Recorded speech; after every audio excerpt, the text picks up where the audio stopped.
지금은 진짜 지금은 진짜 연습도 안 했는데 잘했네요. 반갑습니다. 더불어민주당 대통령 후보 여러분과 함께 6월 3일 새로운 대한민국을 열어갈 이재명 인사드립니다.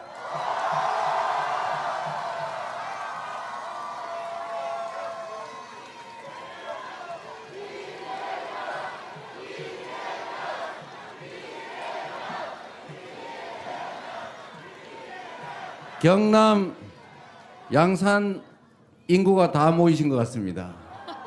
감사드립니다.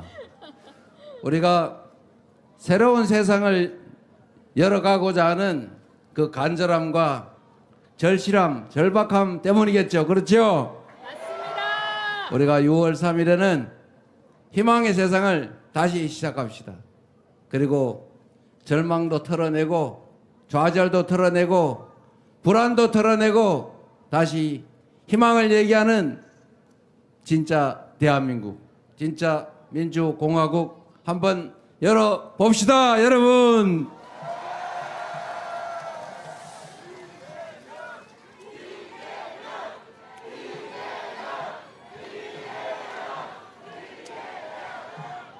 이 대한민국 대통령 또는 대통령으로부터 위임받은 권력을 행사하는 모든 대한민국 공직자, 그 공직자들은 그 부여받은 권력을 우리 국민들의 더 나은 삶, 우리 대한민국의 더 나은 미래를 위해서 써야 되는 게 상식이죠. 그런데 권한을 맡겨놨더니 그 권한이 자기 개인 건 줄 알고 지 마음대로 해야 되는 건 줄 알고 자기 멋대로 남용하고 불공정하게 함부로 행사하고 사회 공익을 위해서가 아니라 누군가를 괴롭히기 위해서, 누군가를 탄압하기 위해서, 자기의 사적 이익을 추구하기 위해서 함부로 쓰고 있습니다. 그러니 나라 살림이 제대로 될 리가 없죠. 경제도 망가지고 민생도 망가지고 남북의 평화는 깨지고 군사 갈등은 격화되고 전 세계에 인정받던 이 대한민국이 외교적으로 고립되고 국가 간 갈등이 격화되고 있어요. 결국은 국제관계가 나빠지니까 기업들의 경제 용토도 줄어들어서 결국은 대한민국 경제가 나빠지고 우리 국민들의 삶도 또 나빠지는 이 악순환이 계속되고 있습니다. 외부의 충격이 아닌 이 내부의 문제 때문에 이 경제가 쪼그라드는, 계속 성장을 해도 부족할 판인데 이 경제가 쪼그라드는 소위 역성장, 이 역성장이 이번 1분기에 있었습니다. 0.2% 마이너스 성장을 했다고 합니다. 안 그래도 어려운데 경제 총량이 줄어들면 모두가 괴로워지지 않습니까? 이거 대체 누가 이렇게 한 겁니까? 우리가 그렇게 하라고 권력을 맡겼습니까? 아닙니다. 그렇게 하라고 대통령 뽑았습니까? 아닙니다. 그렇게 하라고 세금 냈습니까? 아닙니다. 우리가 권력을 맡기고 세금을 내면서 우리가 그에게 요청했던 것을 단 하나도 제대로 실행하지 않고 오히려 그 권력과 예산을 가지고 국민을 배반하고 나라를 혼란에 빠뜨리고 우리 모두가 지켜야 될 최고 규범 헌법까지 파괴하고 말았으니 파면 아니라 처벌을 해도 시원찮을 판이죠. 그런데 그분 지금 멀쩡히 여기저기 다니시면서 별거 다 하시는 것 같아요. 무슨 부정선거 얘기하고 있어요. 부정선거인데 왜 본인이 당선됐습니까? 그러면 뭐 제가 부정했다는 거예요? 부정을 하면 제가 확 이기게 하지 살짝 지게 하겠습니까? 이게 말이 되는 소리를 해야죠. 이게 뭐라고요? 밥 땡이라고요? 잘 모르겠어요. 바본지 일부러 그러는지. 그러나 중요한 거는 일국의 소위 국정을 책임지던 분들의 말씀으로는 도저히 납득이 안 됩니다. 그리고 아니 그분은 뭐 그렇다 치고 다시 6월 3일부터 이 나라 국정을 맡겠다고 하는 분은 또 그게 뭡니까? 그 이해가 됩니까? 우리 국민들은 대체 뭐가 되는 것입니까? 제가 말씀드리고 싶은 것은 사실 이런 겁니다. 국가 권력을 특정인에게 부여하는 이유는 우리 모두 더 나은 삶을 살게 해달라고 하는 거 아닌가요? 맞습니다. 우리가 만든 규칙을 집행을 해서 그 강제력으로 더 공정하고 더 함께 잘 사는 세상 만들어 달라고 하는 거 아닙니까? 맞습니다. 그런데 그 질서 유지 최종 권한을 가진 검찰이 요새 하는 짓을 보면 이게 도대체 제정신인지 저는 이해가 안 됩니다. 저는 상식적으로 볼 때 그냥 죄 지은 자 죄를 찾아서 엄정하게 처벌하겠다 이해해요. 그런데 없는 죄를 만들려고 저렇게 극렬하게 왜 난리를 칩니까? 이제 저는 우리 문재인 대통령 기소해가지고 이제 서울로 수백 킬로씩 왔다 갔다 하면서 이제 1박 2일로 재판 받아야 되잖아요. 아니면 서울에 재판 받기 위해서 집 얻어야 됩니까? 그 대체 왜 그러는 겁니까? 아니면 여기 이 근처에다 기소를 하든지 원래 피의자 피고인 주소지에다가 하는 게 원칙이죠. 맞습니다. 저도 5군데인가 막 엄청 많이 기소돼 있어요. 영장은 한 군데다가 치더니 그걸 쪼개가지고 하나는 수원에, 하나는 서울 A 부에, 하나는 B 부에 이렇게 쪼개가지고 따로 하더라고요. 그게 뭔 심보예요? 왜 한 번에 몰아주면 안 됩니까? 기왕 재판 받는 거? 증거도 없는 사건들은 마구 기소해가지고. 저는 정말 이해가 안 돼요. 이게 제정신으로 하는 건가? 어떤 분이 그런 말씀하셨잖아요. 일단 기소해가지고 훈련된 유능한 검사하고 몇 년 싸우다 보면 한 3, 4년 지나서 대법원에서 무죄를 받더라도 그때는 이미 인생이 다 망가진 다음이다. 그거 누가 한 말이에요? 무죄 나도 상관없다 그 말이죠. 한번 고생 한번 해봐라 그 말이죠. 이런 걸 권력 남용이라 그러죠. 맞습니다. 직권 남용. 맞습니다. 국민이 맡긴 권력으로 누군가를 괴롭히는데 그 권력을 쓰면 되겠습니까? 안 됩니다. 대통령이 원래 하는 일이 여러 가지가 있습니다만은 그 중에 가장 중요한 일은 국민 통합이에요. 대통령을 누가 착각하기를 무슨 큰 통치자 이렇게 착각하는 사람이 있던데 크게 국민을 통합하는 최고의 책임자 대통령인 거예요.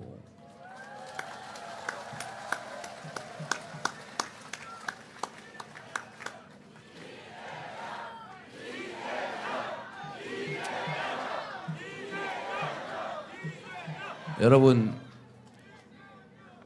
대통령이라고 하는 사람이든 아니면 동네에 무슨 동호회 회장이든 그 회장 대통령이 하는 일 중에 제일 큰 게 그 동호회 안 깨지게 하는 거 아닙니까? 내가 동호회인데 내가 아랫마을 출신이고 윗마을 출신하고 경합을 했어요. 그 회장 됐어요. 그런데 나 아랫마을 출신이니까 아랫마을에만 같이 데리고 놀러 가고 회비는 아랫사람 뭐 덜 내라 그러고 윗마을은 너네 회비 더 내라 그러고 그러면 그 모임이 되겠어요? 깨지잖아요. 통합이라고 하는 게 대단한 게 아닙니다. 일단 회장이 될 때는 한쪽 편을 들어야죠. 그럴 수밖에 없잖아요. 경쟁을 하니까. 그런데 이게 한쪽 편이 다른 쪽을 싹 먹어버리려고 한쪽 편을 하는 겁니까? 대표가 될 때까지는 한쪽 편 때문에 대표가 될지라도 대표가 되면 전체를 대표하는 거 아닙니까? 그게 대표 아니에요? 좀 미워도 오히려 떡 하나 더 주면서 끌어안고 이해관계가 충돌해서 싸우면 아이고 좀 참아. 아이 저쪽 입장도 있지. 이렇게 해야지. 그래 네 말 맞아. 저놈 나쁜 놈이네. 죽이자. 이래가지고 우리 힘 합쳐 죽이자. 이러면 되겠어요? 안 됩니다. 국민을 반국가 세력으로 몰면 되겠어요? 안 됩니다. 국민이 국가인데 어떻게 국민이 반국가 세력이 될 수가 있어요? 자기가 반국가 세력이지.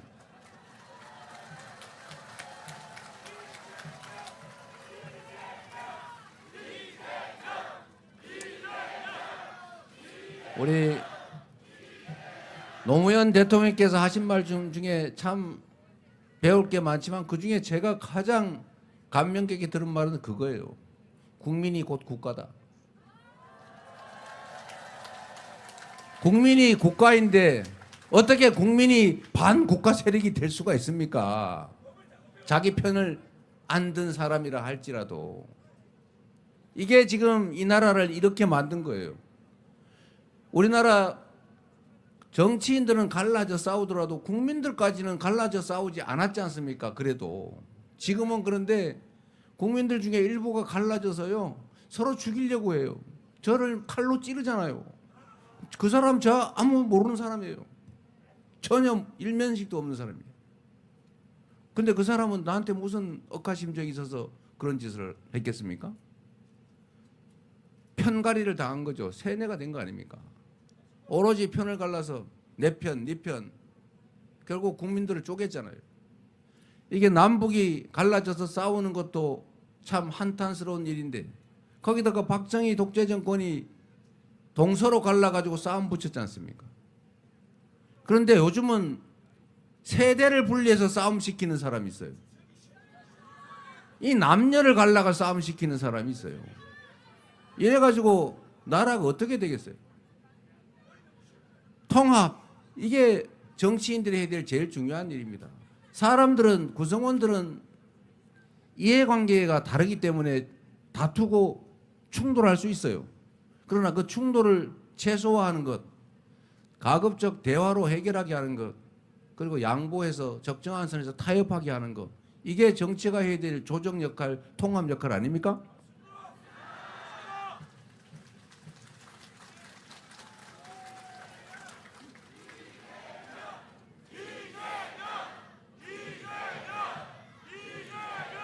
우리는 그럼에도 불구하고 그 무능하고 폭력적이고 일방적이고 이기적인 그런 정치 집단이 이 나라를 흔들어 놔도 결국 우리 국민들은 다시 또 제자리를 찾아갑니다. 우리는 12월 3일에도 그 총을 든 장갑차를 몰고 온 독재자가 되고자 했던 그를 제압하지 않았습니까? 맨손으로 말입니다. 위대한 국민들이죠. 바로 여러분입니다. 역사의 주인공 여러분. 6월 3일에 또 새로운 역사를 우리 손으로 한번 만들어 봅시다, 여러분.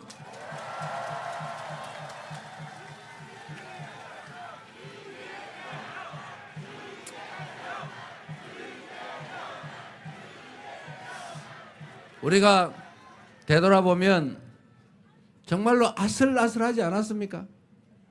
12월 3일 밤에 혹시 특전사 대원들을 태운 헬기가 40분 일찍 도착했더라면 어떻게 됐을까?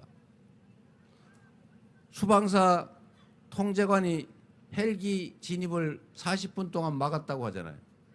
너네 정체를 밝혀라.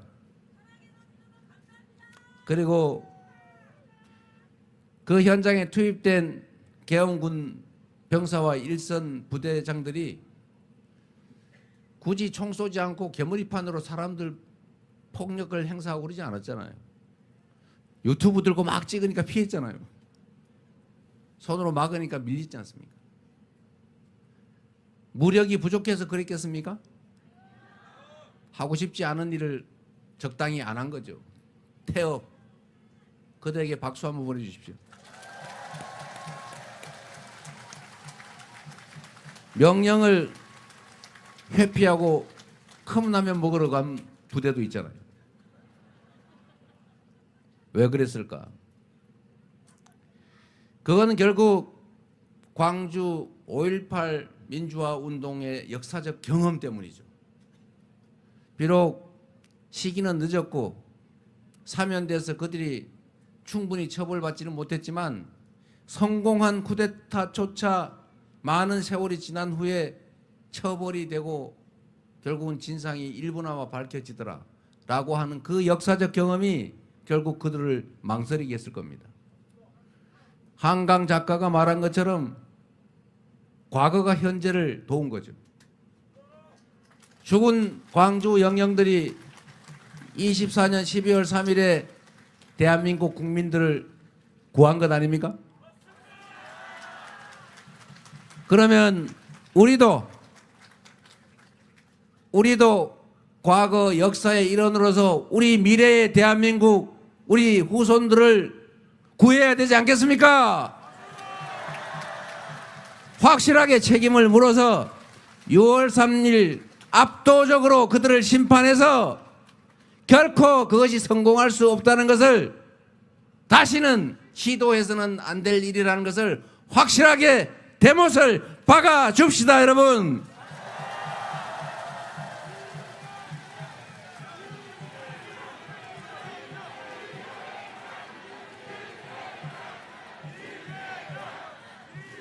우리 대한민국 국민들은 참으로 위대한 국민들이죠. 식민지에서 해방된 나라 중에 유일하게 산업화에 성공하고 민주화에도 성공한 유일한 나라. IMF가 터지니까 다른 나라 사람들은 그런 일 터지면 기본적으로 막 금 사 모으고 귀중품 사 모으고 매점 매석하고 사재기하고 그러는데 우리는 집에서 막 금을 막 내놓잖아요. 금 모으기 한다니까 돌반지, 비녀 다 내놓고.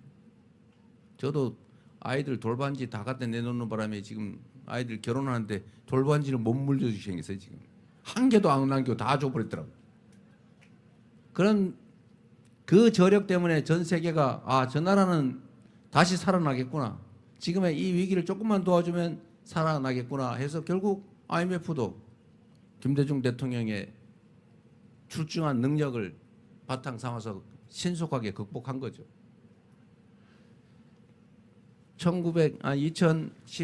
2016년 그 박근혜 국정농단 때도 결국은 우리 국민들이 촛불을 들고 단 한 명의 피해자도 없이 유리창 한 장 깨지지 않고 비폭력으로 평화롭게 아름답게 혁명을 완수하지 않았습니까? 촛불혁명을. 얼마나 위대한 사람들입니까? 그리고 다시 2024년 12월 3일부터 지난 겨울 내내 우리는 응원봉을 들고 수백만이 길거리에서 싸워서 결국은 실패 확률 거의 없다는 성공 확률 99.99%라는 현 권력자의 친위 쿠데타를 우리가 제압하고 말았지 않습니까, 여러분? 우리 자신이 위대한 국민들입니다. 그래서 우리는 앞으로도 이 현재의 위기 역경을 가뿐하게 이겨내고 6월 3일부터 새롭게 미래를 향해서 확실하게 출발할 것입니다. 여러분이 그 선두에 그리고 저는 그 앞에 함께 하겠습니다, 여러분.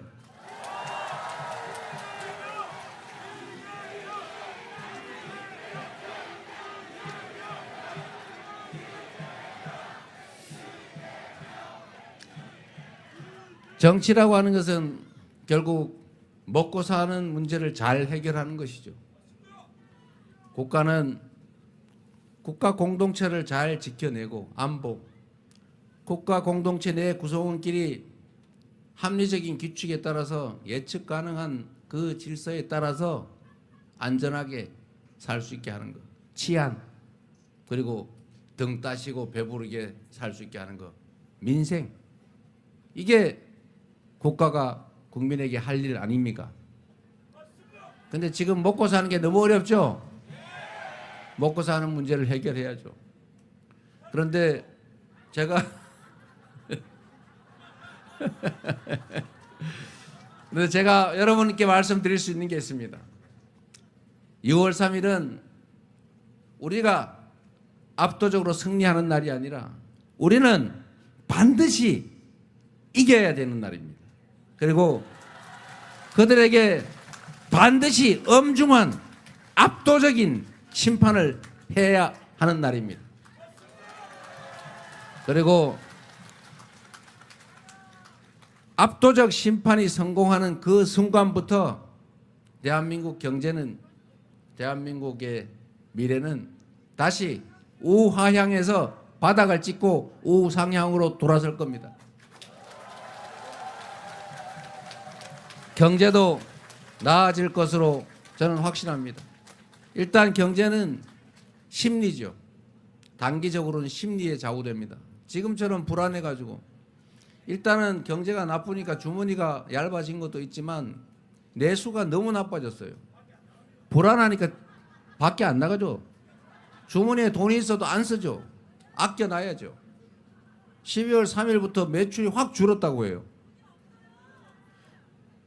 내수가 돌지 않으니까, 돈이 돌지 않으니까 더 어려워지는 겁니다. 점점 더 불안하고 점점 더 어려워지고, 어려워지니까 더 불안하고, 더 불안하니까 더 안 쓰고, 그러니까 더 나빠지고, 이 악순환이 지금 계속되고 있어요. 이제 이 악순환을 선순환으로 돌려야죠. 6월 3일이 그 첫 출발점이 되게 하는 것은 바로 여러분의 손에 달려 있습니다.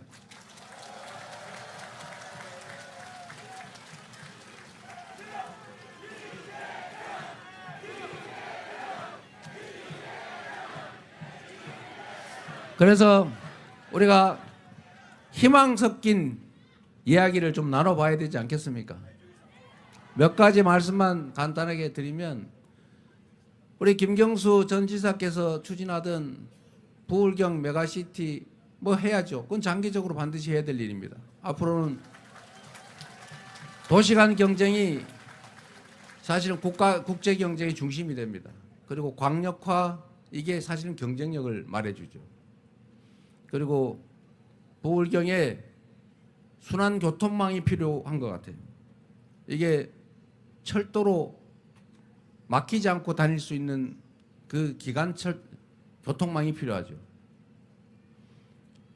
그런 부분들은 저희가 이미 공약에 말씀을 다 드렸으니까 한번 봐주시고, 크게 봤을 때 제가 지금 수도권 유세할 때 이 얘기를 많이 합니다.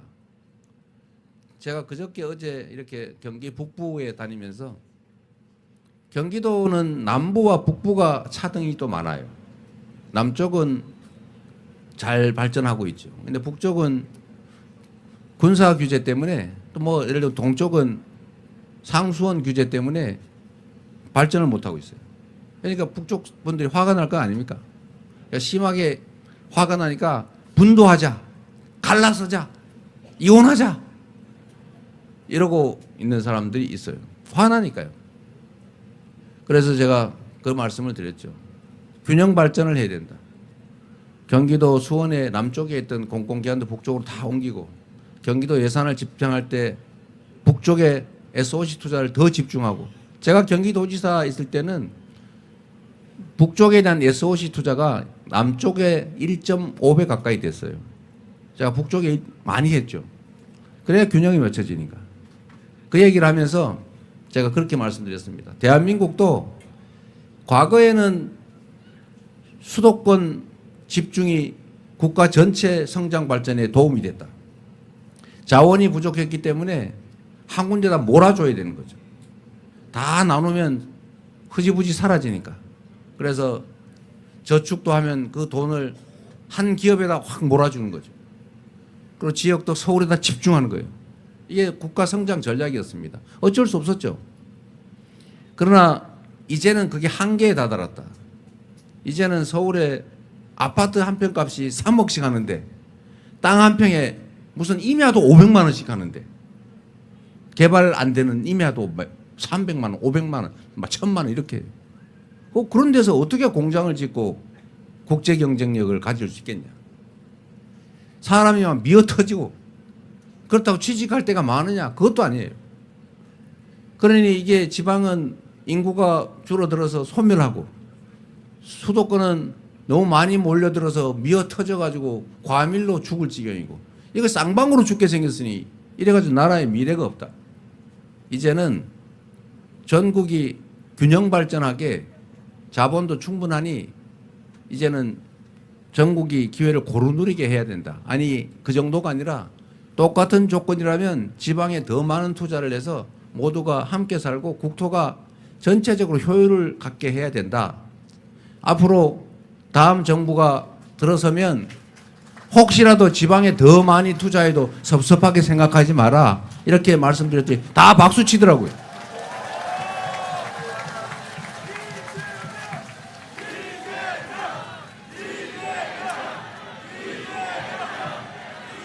제가 지방 가서는 이 얘기하고 서울 근처에서는 그 얘기 안 한다고 두말 한다 그럴까 봐 제가 미리 얘기해 놓고 온 거예요. 근데 문제는 우리 대한민국 국민들이 정말로 그런 점에서 정말로 위대하고 대단하다는 겁니다. 말씀드린 것처럼 IMF 오니까 금 다 내놓으라니까 다 내놓는 것처럼요. 우리 국민들은 매우 이타적이고 공리적이에요. 나만 살겠다 이러지 않아요. 막 집회 시위가 막 대규모로 벌어져 정신없을 때 경찰이 다 없다고 해서 마구 훔치고 부시고 때리고 이러지 않는다는 겁니다.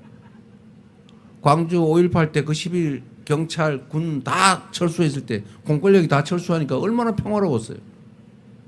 그때 주먹밥 나누고 모든 걸 다 나누면서 절도 폭행 이런 사건 하나도 없었대잖아요.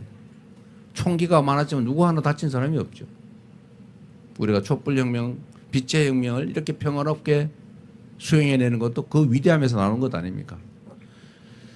제가 경기도 수원에서 공공기관을 북쪽으로 다 옮긴다고 해도 수원 사람들이 우리 거를 다 뺏어갔으니까 표 찍지 말아야지 하지 않더라는 거예요.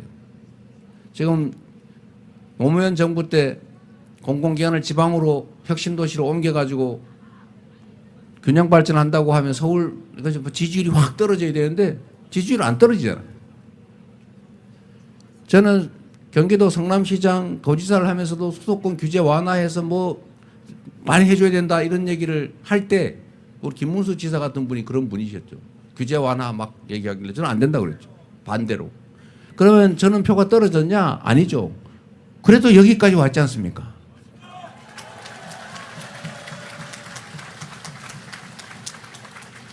우리 국민들의 위대함이에요.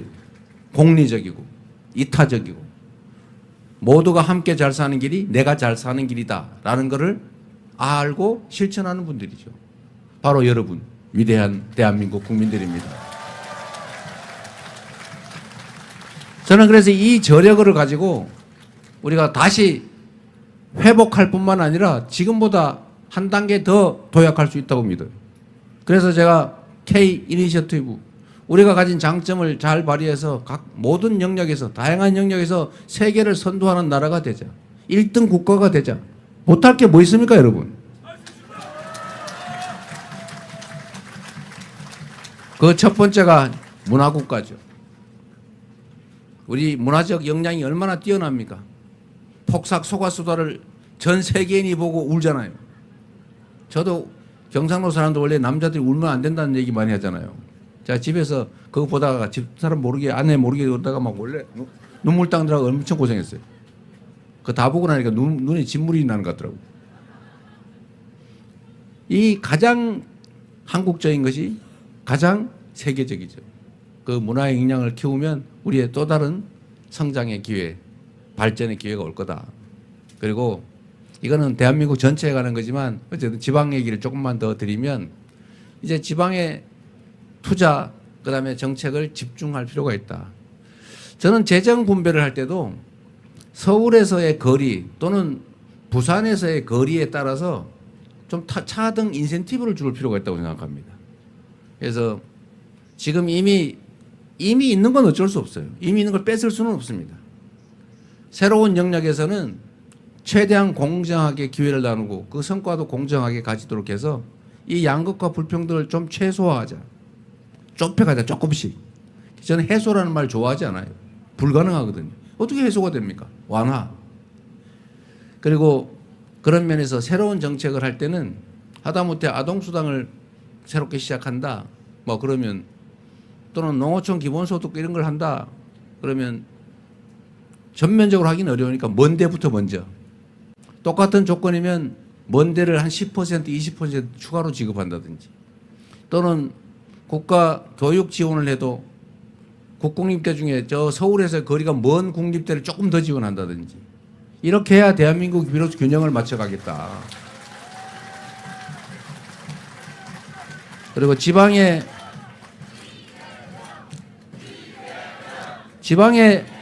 먹고 살 길이 있어야 되지 않습니까? 먹고 살 길을 만드는 방법을 또 열심히 연구해야죠.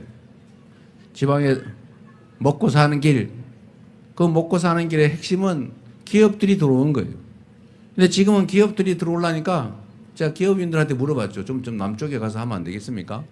뭐 가면은 땅값도 싸고 물가도 싸고 좋지 않습니까? 그랬더니 뭐 그런 건 맞는 말인데 사람이 없대요.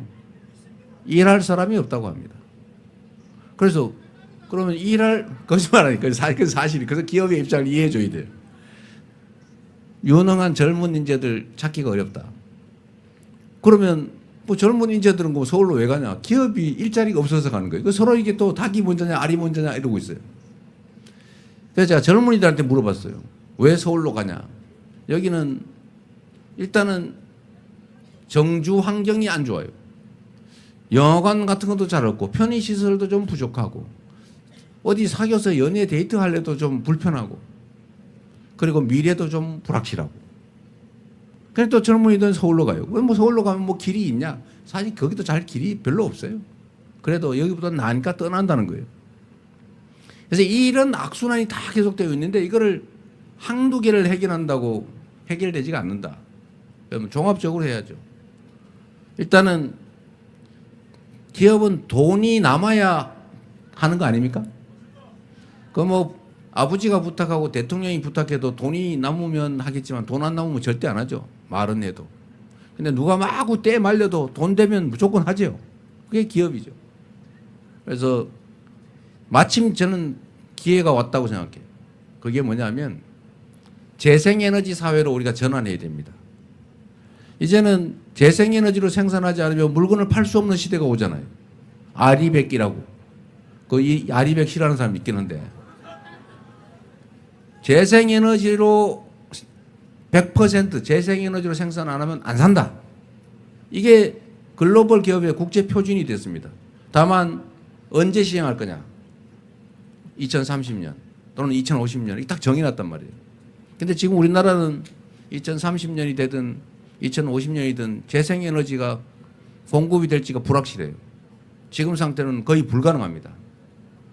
기업들은 10년, 30년, 20년 이런 장기 계획을 가지고 공장을 짓고 생산 계획, 기업 운영 계획을 짜는데 대한민국은 재생에너지가 지금 10%도 안 돼가지고 삼성전자 혼자 쓸래도 부족하다는 거예요. 그러니까 수출 기업들이 생산 기지를 해외로 옮기지 않습니까? 지금 이게 심각해요. 그런데 다행히 위기는 기회 아닙니까? 잘 활용하면. 다행히 이 서남해안 또 동해안 울산 앞바다 거기가 해상 부유식 풍력 발전하기 좋대요. 서남해안은 태양광 풍력 발전하기 너무 좋지 않습니까? 그런데 전기는 송전하는데 비용이 많이 들죠. 생산지 이 재생에너지가 생산되는 데서 가까운 지역이 전기가 싸야 정상입니다. 앞으로는 그렇게 변하게 됩니다. 그래서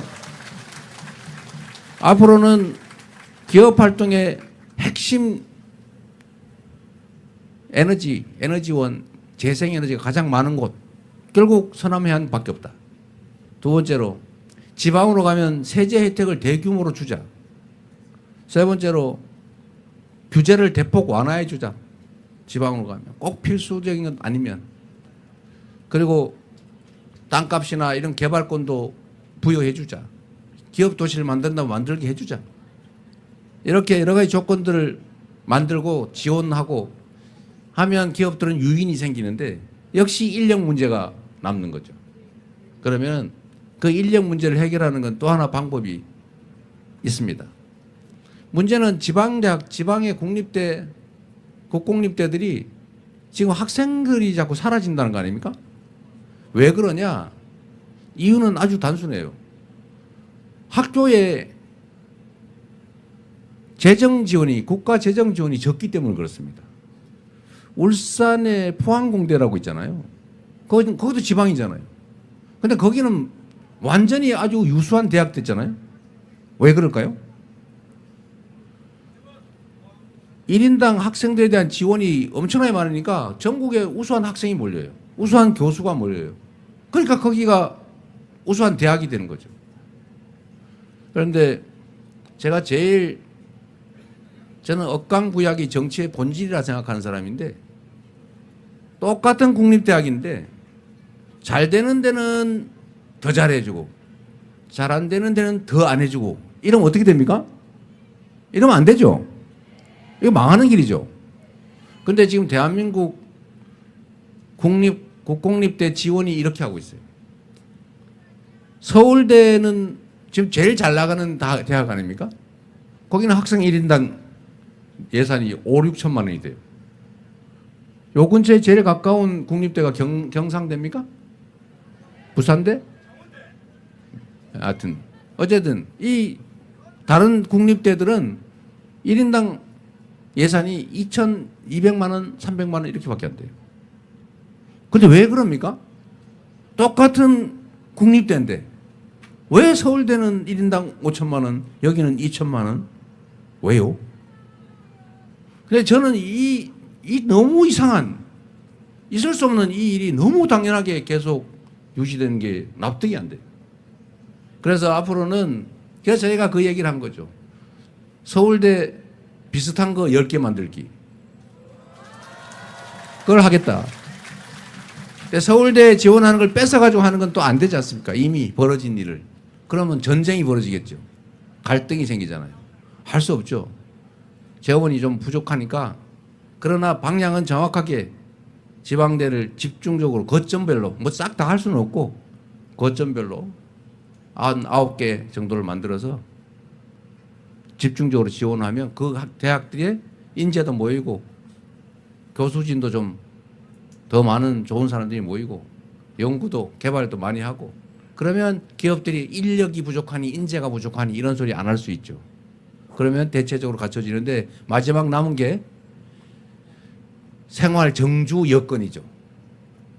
그러나 그건 또 아까 말씀드린 것처럼 교통 기반 시설을 대규모로 확보하는 건 하고, 부울경 통합이든 메가시티든 이런 거라도 해서 어쨌든 기반 시설을 좀 갖추면 그 문제도 일부 정도 완화되지 않을까. 그래서 지방도 수도권도 함께 발전하는 그런 대한민국 새롭게 시작합시다, 이런 말씀 드리는 겁니다.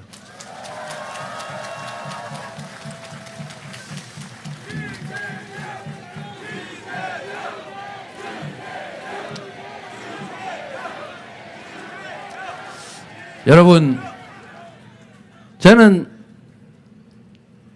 자신 있어요.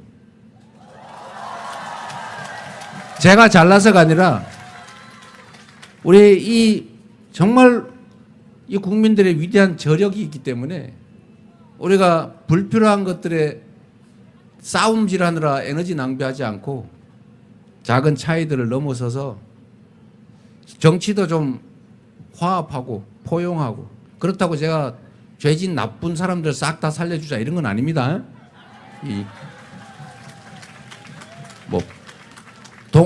통합과 봉합은 다른 거니까.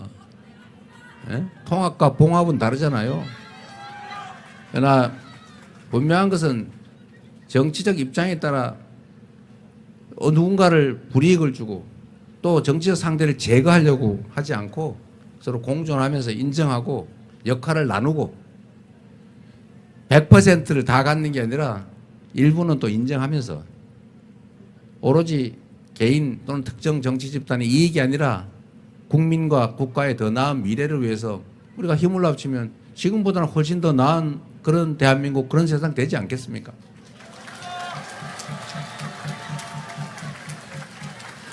우리 그 길로 함께 가면 좋겠어요. 그래서 제가 그 말씀을 드리는 거예요. 2025년 6월 4일부터는 그날에 무슨 갑자기 객관적 상황이 엄청 변해가지고 확 좋아지는 게 아니고 그날부터 더 나은 세상이 열릴 거라는 희망, 그 희망 때문에 불안도 조금 줄어들고 희망도 생기고 열정도 생기고 기대도 생겨서 가만히 있어도 지금보다는 조금씩 나아질 것이다. 거기다 구체적인 개선들 조금씩 더 해나가면 훨씬 더 좋은 세상 열리지 않겠습니까?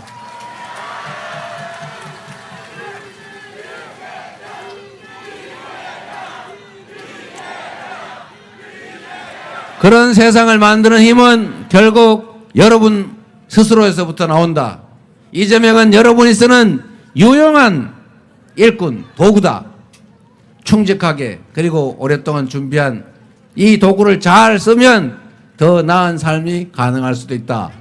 이 말씀을 드리는 것입니다.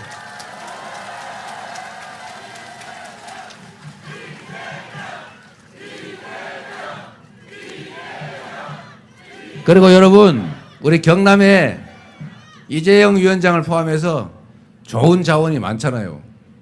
우리 김두관 전 장관님 포함해서 이 좋은 자원들을 잘 키워서 충직하고 유능한 건 제가 보장하니까 기회를 꼭 한번 주세요. 여러분의 도구로 잘 쓰시기 바랍니다.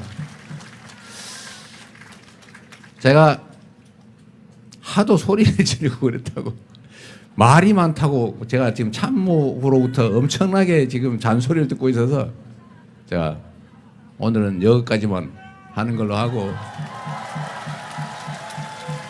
여러분 우리는 역사적 순간을 지나고 있는 겁니다. 미래로 갈 건지 과거로 퇴행할 건지 헌법이 파괴되고 특정 소수가 폭력적으로 많은 사람들을 지배하는 그런 원시적인 상태로 남아있을 건지 아니면 국민의 주권이 존중되는 진짜 대한민국 민주공화국으로 나아갈지가 6월 3일에 결정됩니다. 그 결정은 이재명에 달려있는 것이 아니라 바로 여러분 손에 달려 있습니다. 여러분의 운명이, 여러분 자녀들의 삶이, 이 나라의 미래가 여러분 손에 달려 있으니 여러분 잘 부탁드립니다.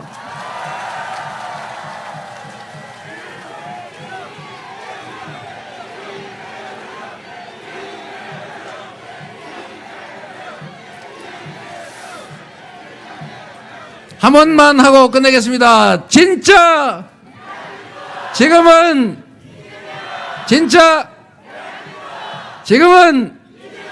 감사합니다.